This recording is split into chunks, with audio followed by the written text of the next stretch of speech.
Aujourd'hui, nous allons voir comment patronner une robe droite. Et pour cela, on aura besoin de nos gabarits de base, le dos et le devant, sans pince, mais également de la manche de base, que ce soit la manche de base ou la manche chemisier. On aura besoin de la manche également pour pouvoir faire des modifications également dessus. Alors, on va commencer notre développement par le dos. Donc pour votre feuille, il faudrait que la largeur soit au moins égale à la valeur de votre quart de bassin. Alors cette robe droite va être directement opérationnelle, hein. On pourra l'utiliser pour faire des robes droites de différents styles. Alors on va non seulement intégrer l'aisance, mais on va également intégrer la valeur de couture. La première chose que vous allez faire alors, c'est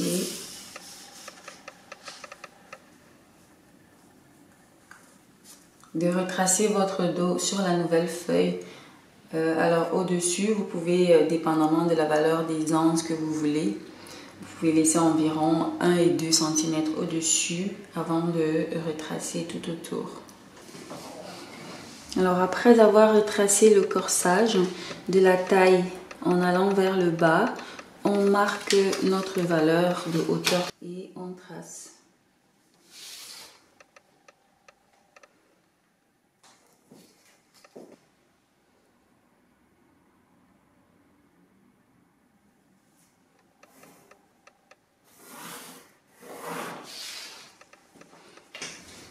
Alors une fois que la ligne est tracée ici sur le bassin, on met son quart de bassin plus la valeur d'aisance.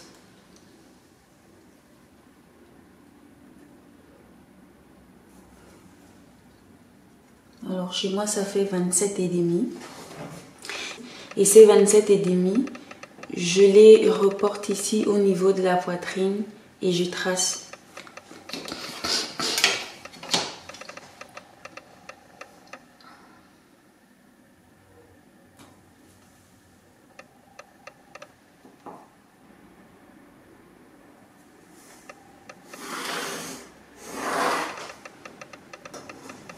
Voilà, maintenant qu'on a retracé la ligne jusqu'en haut, on va également la retracer donc du bassin jusqu'en bas à la longueur souhaitée pour la robe. Moi, pour la longueur, je prends environ 31 cm en dessous du bassin.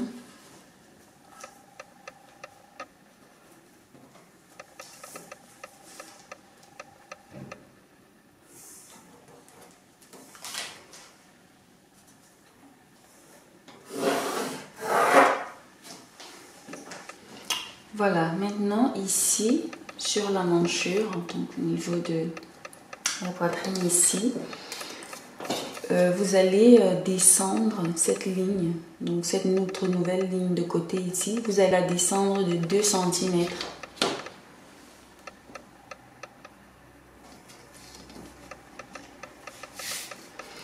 Et ces 2 cm descendus ici, vous allez les rejoindre à votre emmanchure d'origine.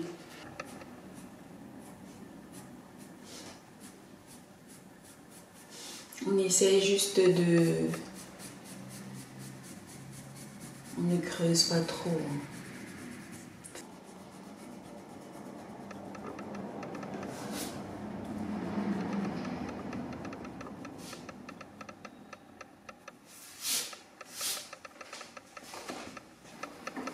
On efface également cette ligne intérieure.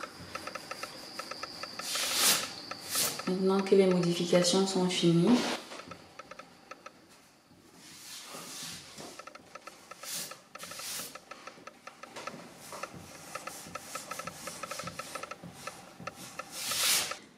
voilà, là j'ai mis les valeurs de couture, donc je m'apprête à découper, mais j'aimerais cependant vous dire une petite chose ici. Si après votre tracé, le haut, vous paraît désaxé ou déséquilibré ou quoi, pensez à ressortir votre carrure sur notre écran d'emmanchure ici. Pensez à ressortir votre carrure d'environ 1 cm également, hein, avant de reformer votre courbe d'emmanchure.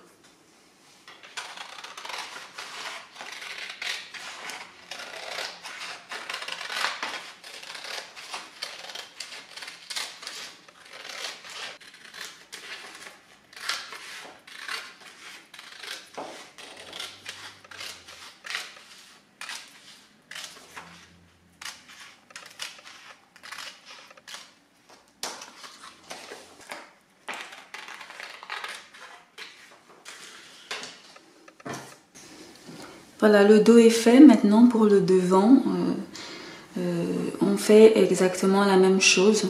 On retrace premièrement notre corsage sur la nouvelle feuille. Ensuite, de la ligne de taille en descendant, on marque la hauteur du bassin, on trace.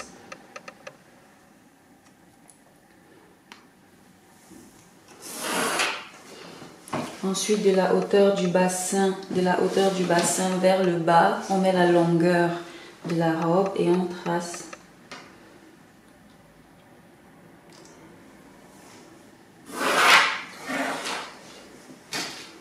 Maintenant, sur la ligne du bassin, on divise le tour du bassin par 4, plus les anses. Chez moi, c'est 27,5.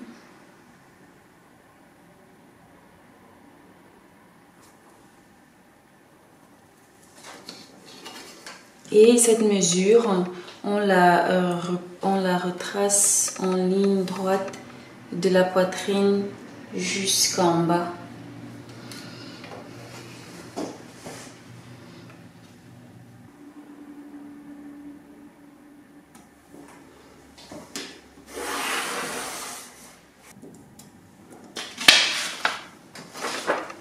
Ici, dans le sous-bras, on descend de 2 cm. On descend de 2 cm sur la nouvelle ligne. Hein.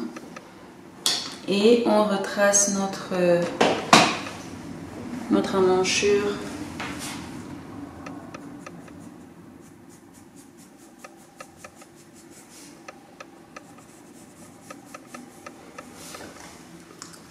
Et c'est comme je vous disais, si au niveau de la carrure, votre emmanchure semble trop désaxée, n'hésitez pas à ressortir de 1 cm hein, ici.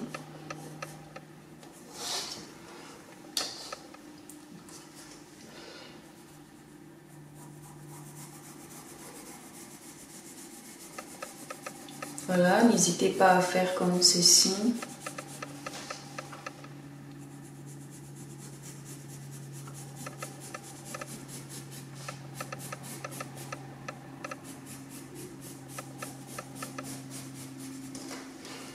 Et quand tout vous semble correct, vous mettez les valeurs de couture alors tout autour et vous retracez et vous découpez.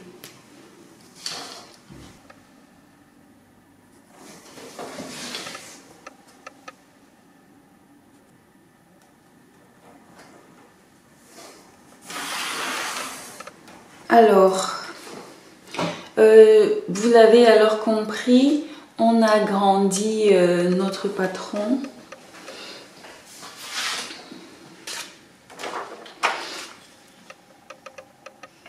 On a grandi notre patron d'environ 2 cm et demi de chaque.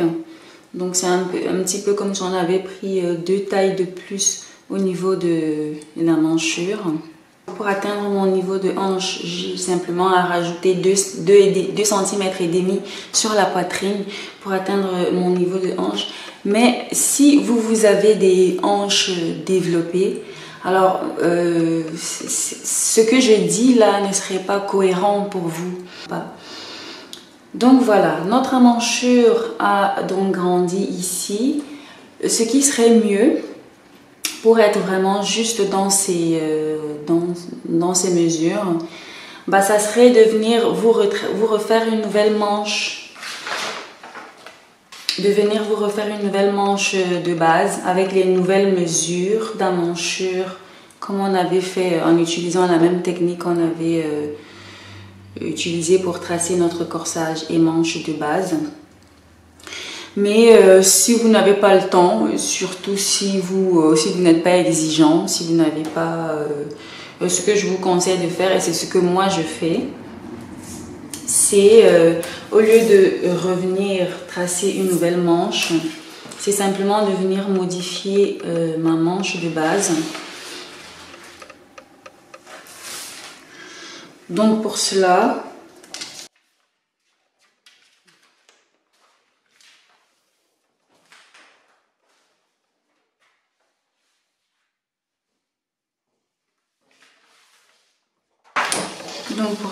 je prends une nouvelle feuille, je trace une ligne au centre comme ceci.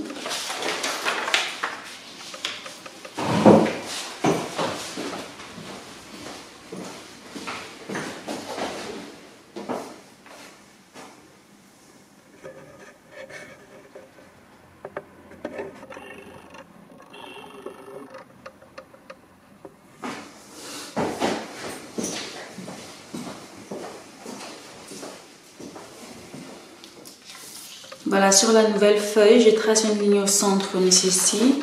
Je prends ma manche de base et je viens la positionner comme ceci sur la ligne que je me suis tracée au milieu.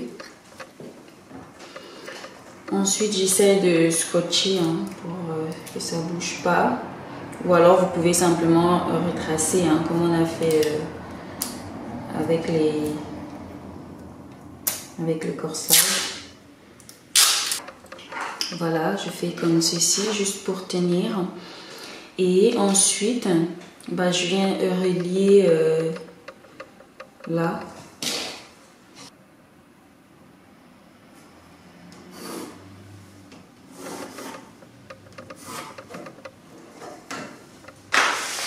Sur le dos du corsage, je viens prendre la mesure que j'ai de la base ici vers sur mon dos ici. Et je viens mettre cette mesure là comme ceci. Ensuite, je me positionne à l'équerre avec ce point et je trace vers le bas.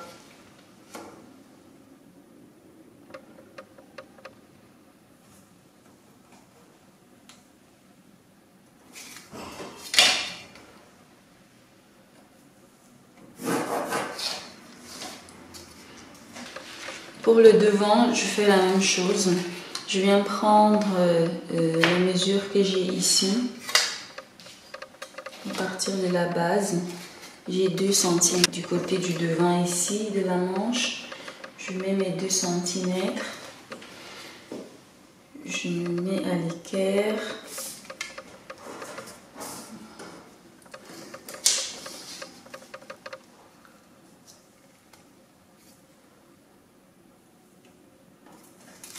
Voilà, et je trace comme ceci.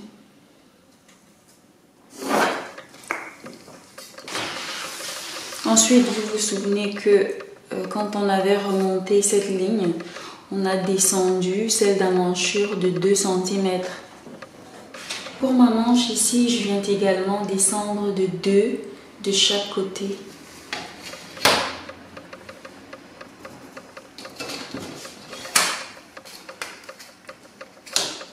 Je descends de 2 également là.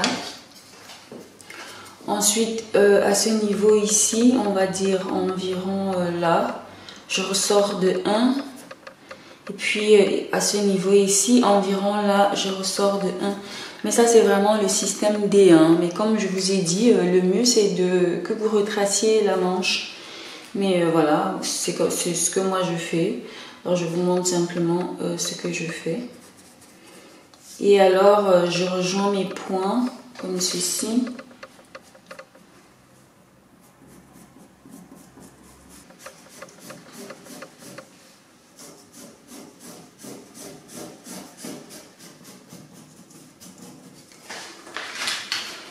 J'avais fait une manche courte, alors je viens de tracer une ligne ici en bas. Je prolonge les extrémités ici, comme ça.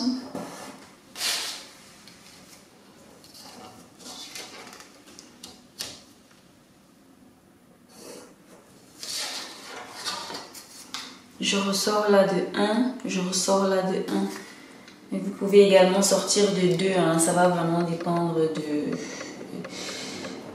du goût de chacun, hein, du modèle. On va être généreux, on va sortir de 2. De 2 et je relie là.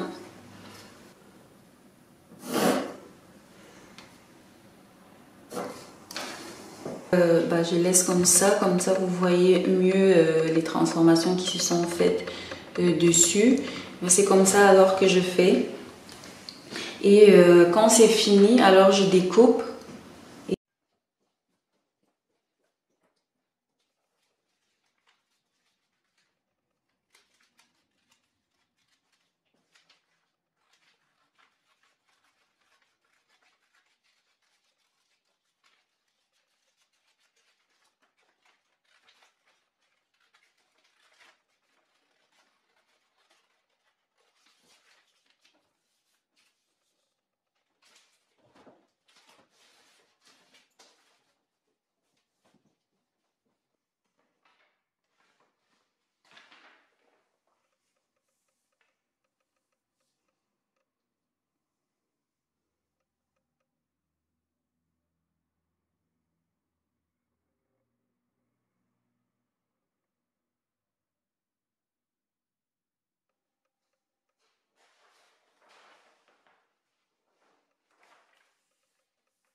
Voilà, votre patron est donc prêt à l'emploi. Vous pouvez réaliser toutes sortes de robes droites, hein, que vous désirez. Vous avez vu comment cela a été facile à faire. Dans la première vidéo, on verra le tracé d'une robe avec la taille marquée. Parce que là, vous voyez, c'est tout droit. Il n'y a aucun marquage. On a travaillé avec la mesure du bassin. Et dans la prochaine vidéo, on verra comment marquer la taille